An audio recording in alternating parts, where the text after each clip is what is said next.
Hello साथियों, नमस्कार। मैं आशीष शर्मा आपका अपने इस यूट्यूब चैनल पे स्वागत करता हूँ।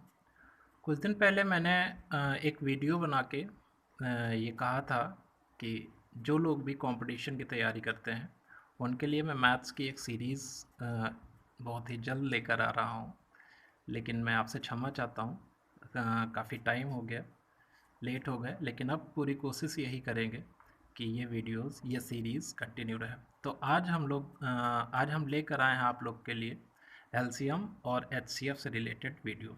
ठीक है, बहुत ही इम्पोर्टेंट वीडियो होगी आपके लिए। अगर आप किसी भी कंपटीशन की तैयारी करते हैं, आप बैंकिंग की, रेलवे की, एसएससी की, या फिर यूपीएसआई के हाल ही में फॉर्म चल रहे हैं उसकी तैयारी करना चाह रहे हैं, तो आप इस वीडियो को ज़रूर देखें। और अब पूरी कोशिश करेंगे कि कंटिन्यू ये वीडियोस रहें। तो आज एलसीएम एचसीएफ से रिलेटेड बात करेंगे और उसमें भी स्पेशल एलसीएम की बात करेंगे। ठीक, तो आइए समझते हैं। एलसीएम का मतलब होता है लीस्ट कॉमन मल्टीपल, लघुत्तम समापवर्त। अगर इसकी डिफिनेशन की बात की जाए तो वह छोटी से छोटी संख्या जो दी गई संख्याओं से पूर्णतया विभाजित हो। अगर मान लो दो से अधिक संख्याएं आपको दी गई हैं और आपसे कहा जा रहा है कि आप इन संख्याओं का लासा निकालें, तो उसके लिए आपको क्या करना है कि उनके लासा निकालने के तरीके तो कई हैं, लेकिन लासा होता क्या है वो मैं आपको समझाने की कोशिश कर रहा हूँ। जैसे मान लो एग्जाम्पल के थ्रू मैं आपको बता रहा हूँ कि 12 एवं 16 का लासा निकालना है आपको। किसका किसका? 12 और 16 का लासा निकालना है। तो लासा क्या होता है? लासा वह छोटी सी छोटी संख्या जो दी गई संख्या हो, यानी 12 से भी कट जाए और 16 से भी कट जाए, और वो संख्या छोटी होनी चाहिए, सबसे छोटी होनी चाहिए। तो यहाँ पर आप समझने की कोशिश ये करिए। जैसे 12 के गुणनखंड आप करिए। लीस्ट कॉमन मल्टीपल का मतलब क्या होता है? गुणज ही तो होता है ना। तो 12 के गुणज क्या हो जाएंगे? 12 का पहला 12, दूसरा 24, जो 12 के टेबल में है, तीसरा 36, फिर 48, और फिर 60, फिर 72, 84, फिर ऐसे चले जाएंगे, आगे बढ़ते जाएंगे। 16 का अगर देखा जाए तो 16, 48, 16 चौके 64, 16 पंचे 80, 16 छः 96। आपको दिख नहीं रहा है, आप देखिए। 12 और 16 के गुणज हमने किए तो 12 के कितने हो गए? 12 के कौन कौन से? 12 एक कम 12, 12 24, 12 तीन 36, 12 चौके 48, 12 पंचे 60, 12 छंग 72, 12 सत्ते 84, 12 अट्ठे 96। ऐसे ही आगे भी बढ़ सकते हैं। 16 का अगर आप देखिए, 16, 32, 48, 64, 80, 96, डॉट डॉट सो ऑन। अगर इसमें लासा की बात करें, मतलब लीस्ट कॉमन मल्टीपल, सबसे छोटा गुणज, है ना। लीस्ट कॉमन मल्टीपल का मतलब क्या हुआ? सबसे छोटा गुणज। आप यहाँ देखिए, ये जो 48 है यहाँ भी है और यहाँ भी है।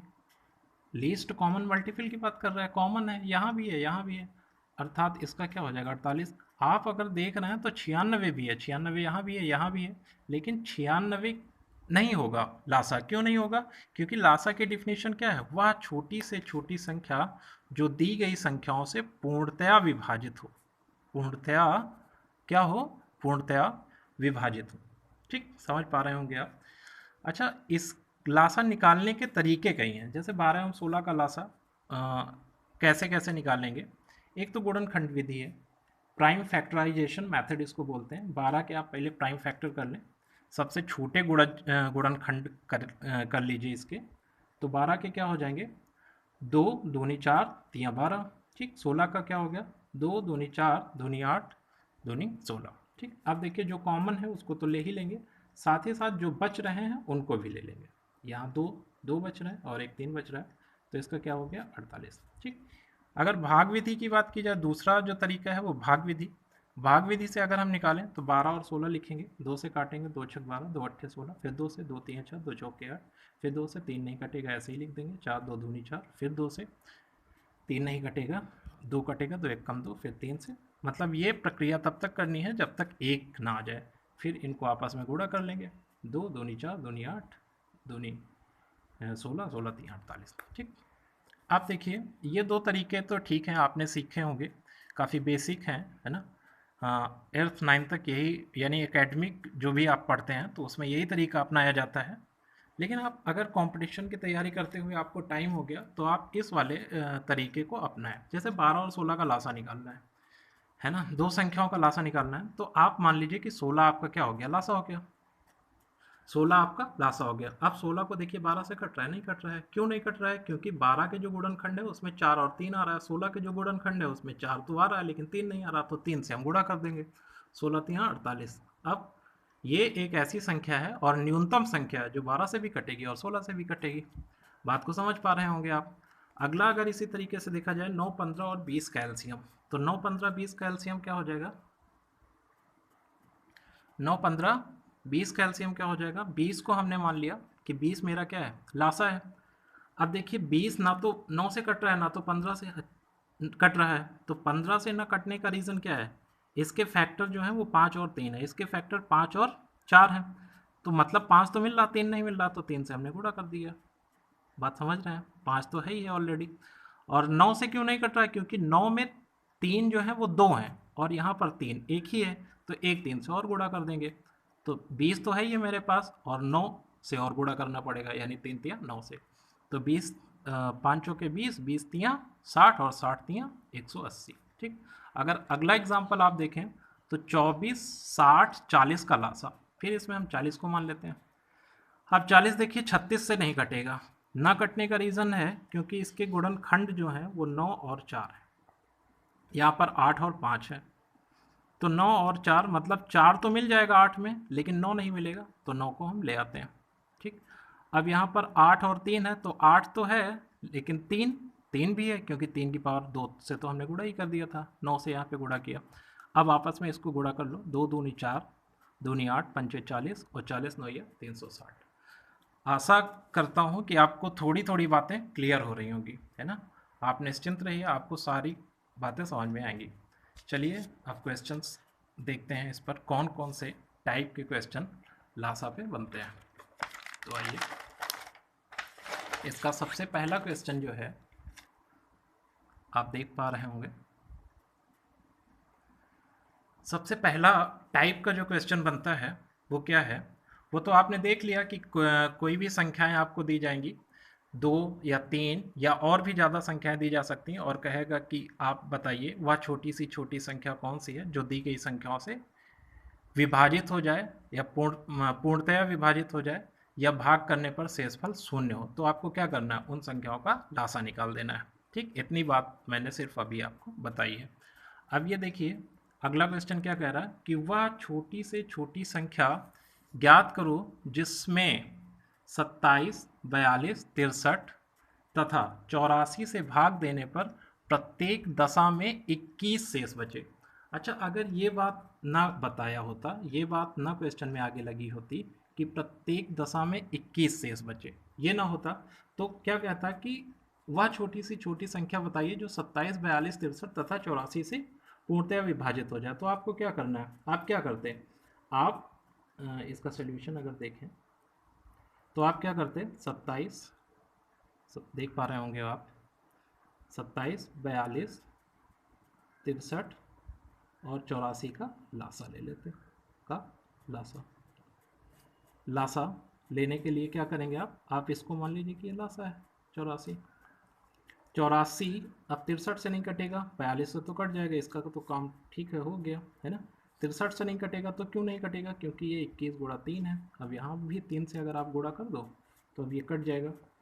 27 को अगर आप देखें तो 27 3 की पावर 3 है, और यहाँ पर कितने 3 है आपके पास? 21 चौक 84, यानी 3 21 गुणा 4 7 गुणा 3, मतलब एक 3 ये है, एक 3 ये है, तो एक 3 और चाहिए। 3 3 की ज़रूरत पड़ेगी ना 27 से, तभी तो कटेगा। तो इसका मतलब 3 3 9, 9 से 84 को गुणा कर दीजिए, 9 चौके 36, 9 अट्ठे 72 और 3 75, 756। आप देख रहे हैं कि ये 756 जो आया, 756 एक ऐसी संख्या है जो 27 42 63 तथा 84 से पूर्णतया विभाजित हो जाएगी। लेकिन कह रहा है कि विभाजित नहीं, उसमें 21 शेष बचना चाहिए। तो 21 शेष कब बचेगा? जब इसमें 21 ज़्यादा होगा। 21 आप जोड़ दीजिए, 6 1 7 5 2 7, और 7 मतलब 777। आपका सी ऑप्शन आंसर हो जाएगा। अगला क्वेश्चन देखते हैं। अगला क्वेश्चन क्या है, इनमें से सबसे छोटी संख्या कौन सी है जिसे 6, 7, 8 और 9 6, 7, 8, 9 और 12 से भाग देने पर हर बार 2 शेष बचता है। हर बार 2 शेष बचता है। तो आपको क्या करना है, 6, 7, 8, 9 और 12 का एलसीएम ले लेना, का लासा। लासा क्या हो जाएगा इसका, अगर आप मान लीजिए कि 12 लासा हो गया तो 9 से 3 तिया 9, यानी एक 3 की ज़रूरत पड़ेगी। 8 कितने, 2 हैं, 3 है, यहाँ पर 2 2 हैं तो एक 2 ले लीजिए। भाई ये क्या है, 4 3 12 ही तो है, तो 2 2 तो हैं, एक 2 और ले लीजिए। 7 की भी ज़रूरत पड़ेगी। 6 तो मिल गया, 3 दूनी 6, ठीक। तो अब देखिए इसका गुणा कर लीजिए, 12 3 36 और 7 दूनी 14, यह 12 3 36, दूनी 72 गुणा 7, 7 दूनी 14, 7 7 49, है ना, 49 है 50। 504 क्या है, 504 एक ऐसी संख्या है जिसमें 6, 7, 8 और 9 से भाग देंगे तो ये पूर्णतया कट जाएगा, पूर्णतया विभाजित हो जाएगा, लेकिन पूर्णतया विभाजित करना नहीं है, 2 शेष बचवाना है, तो 2 आप जोड़ दीजिए, 506। तो आपका डी ऑप्शन आंसर हो जाएगा, 506। ठीक, समझ पा रहे होंगे आप। अगला क्वेश्चन है, 3 अंकों की वह सबसे बड़ी संख्या कौन सी होगी जिसे 6, 9 और 12 से भाग देने पर प्रत्येक दशा में 3 शेष बचे। अच्छा, 3 अंकों की, ये थोड़ा सा अलग क्वेश्चन है, आप समझने की कोशिश करिए। 3 अंकों की सबसे बड़ी संख्या कौन सी होगी जिसे 6, 9 और 12 से भाग देने पर प्रत्येक दशा में 3 शेष बचे। तो आप 6, 9 और 12 का लासा लें, बहुत आसानी से इसका लासा आप निकाल लेंगे, 36 होगा। अब 36 एक ऐसी संख्या है जो 6, 9 और 12 से तो कट जाएगी, है ना, लेकिन कह रहा 3 अंकों की सबसे बड़ी संख्या, तो 3 अंकों की सबसे बड़ी संख्या आपको पता है, 3 अंकों की सबसे बड़ी संख्या क्या हो जाएगी, 999। अगर 999 में आप 36 से भाग दें, अगर 999 36 से कट रहा है, 36 से अगर कटेगा तो वो 6, 9 और 12 से भी कटेगा, बात समझ पा रहे होंगे। तो 36 से आप काट के देखिए, 36 तिया 108, 36 दूनी 72, 9 में से 2 गया 7, 9 में से 7 गया तो यहाँ 9, ठीक। अगर 8 बार लेकर जाएं तो 8 3 24, 8 6 48 ज़्यादा हो जाएगा, 7 बार 7 6 42, 7 3 21 और 4 25, 9 में से 2 गया 7, 7 में से 5 गया